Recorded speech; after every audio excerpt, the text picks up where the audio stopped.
Hello, I'm Bayero Agabe. As we face the new society driven by data and information, Cyber Africa provides you a trusted platform. Here we understand how telecoms, the internet and the media are redefining our world.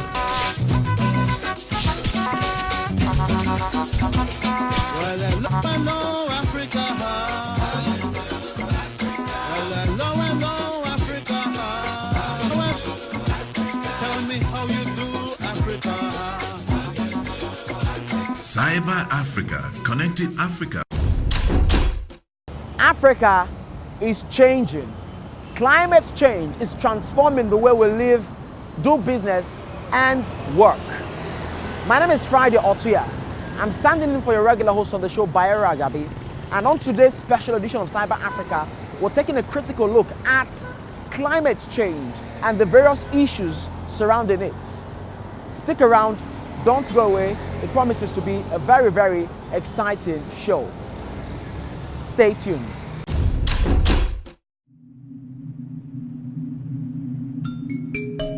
Climate change is the greatest challenge facing humanity today. Scientists believe man's activity on the earth have caused climate change. The evidence of climate change is clear. Rising global temperatures, changes in weather, changes in rainfall resulting in floods, drought or intense rain, as well as more frequent and severe heat waves. The planet's oceans and glaciers have also experienced some big changes. Oceans are warming and becoming more acidic. Ice caps are melting and sea levels are rising. All these and other changes will likely present challenges to our society and our environment. Nigeria, like many countries, continues to witness the adverse effect of climate change in all its ramifications. To the north, we have the Sahara Desert. To the south, we have the Atlantic. And we have a large population. A piece of land that used to belong to 10 people 2 generations ago now belong to 100 people. And there are a series of droughts.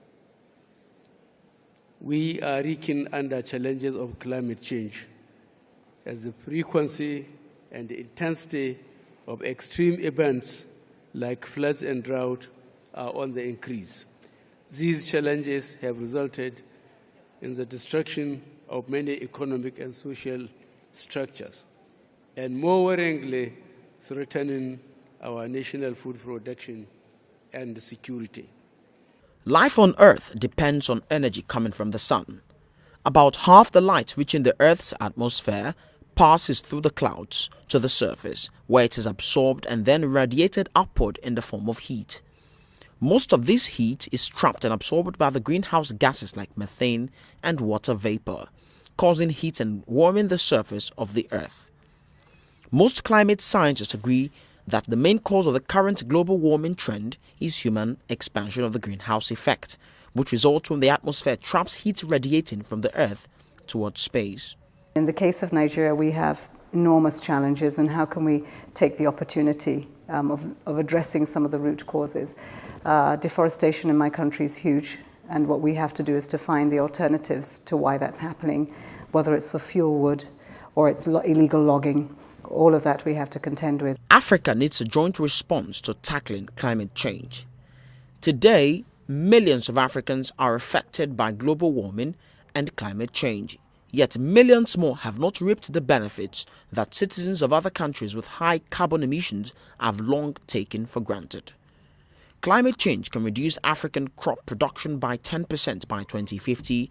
The effects of climate change are being felt all over the world, but not equally.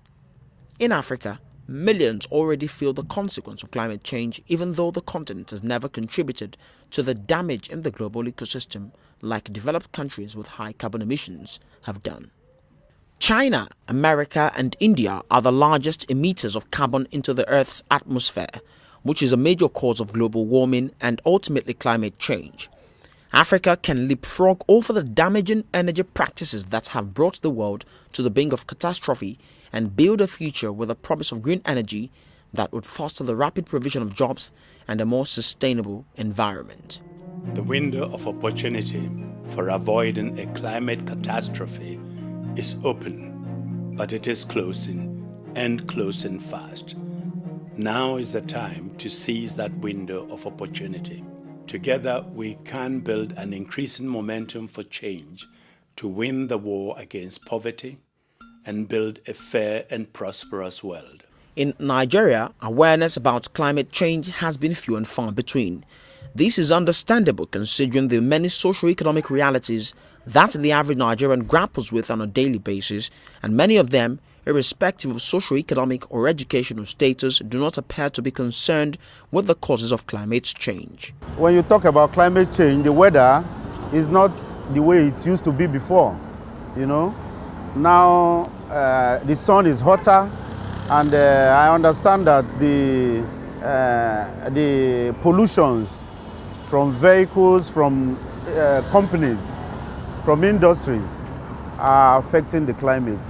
I think with the little experience I have got with this issue of climate change, I think maybe it's another development in a few years' time. I hope government will do something about it so that the disasters we are experiencing in some of these South American countries like volcano and the rest.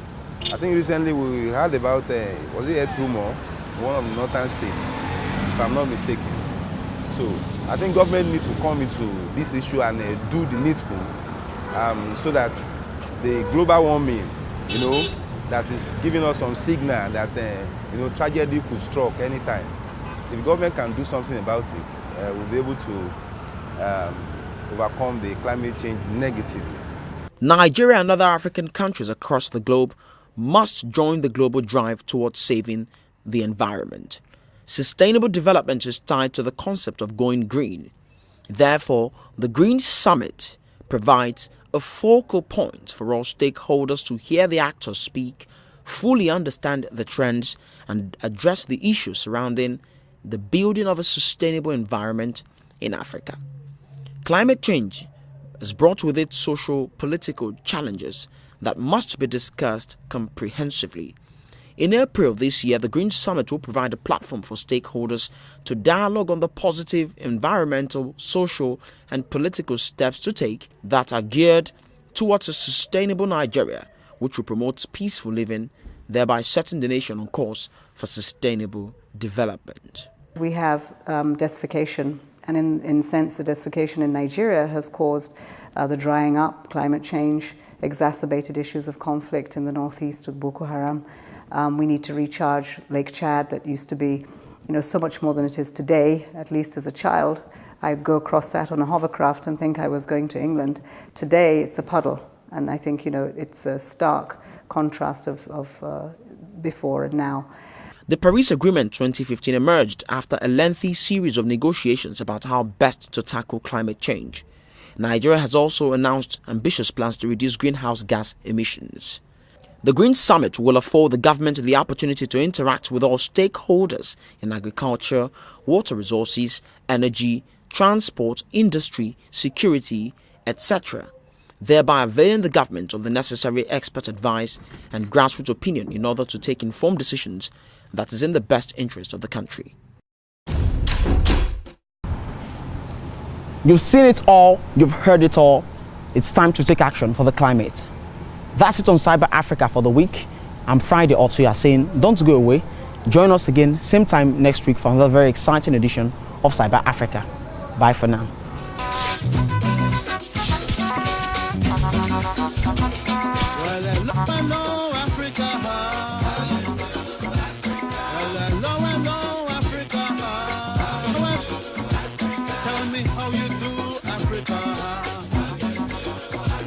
Cyber Africa, connecting Africa